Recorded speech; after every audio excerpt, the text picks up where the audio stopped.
দিনার দিন সূর্যের তাপ যা বেড়েছে বাবা! প্রচণ্ড গরমে হাঁসফাঁস করছে সকলের প্রাণ।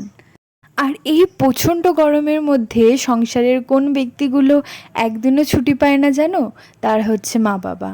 বাবাদের পরিশ্রম করে টাকা ইনকাম করতে হয় আর মাদের সংসারটা সামলাতে হয়। আর যদি হয় সিঙ্গেল মাদার, আমার মা একার হাতে সমস্ত দিকটা সামলায়, বাইরের দিক আর ঘরের দিক। যেহেতু আমার বাবা গত 8 বছর হয় গত হয়েছে, তাই পুরো দিকটাই মাকে সামলাতে হয়। আর মা বাইরের কাজ সামলে আসার পরে বাড়িতে একটা হোম ডেলিভারির ব্যবসা করে।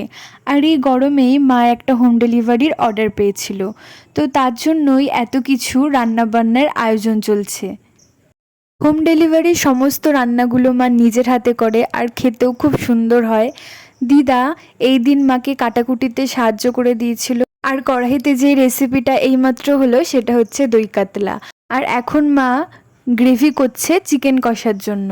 আসলে মানুষ চাইলে সব পারে। যদি কেউ আমাকে প্রশ্ন করে যে তুমি কাকে দেখে ইন্সপায়ার হও, আমি এক কথায় বলি আমার মাকে দেখে। সে এই সংসারটাকে নিজে হাতে সামলানোর জন্য প্রচুর পরিশ্রম করে। তার একটাই লক্ষ্য যে সে আমাকে নিজের পায়ে প্রতিষ্ঠিত হতে দেখতে চায় আর আমাকে মানুষের মতো মানুষ তৈরি করতে চায়।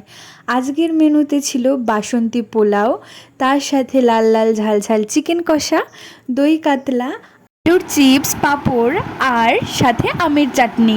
তোমরা চাইলেও কেউ এরকম খাবার অর্ডার করতে পারো। মায়ের মতো এত ভালো রান্না করতে আমি পারি না, তাই কোনটার পর কি দিচ্ছে অত আইডিয়া আমার নেই। শেষে কন্টেনারে করে মা খাবারগুলো পাঠিয়ে দিল।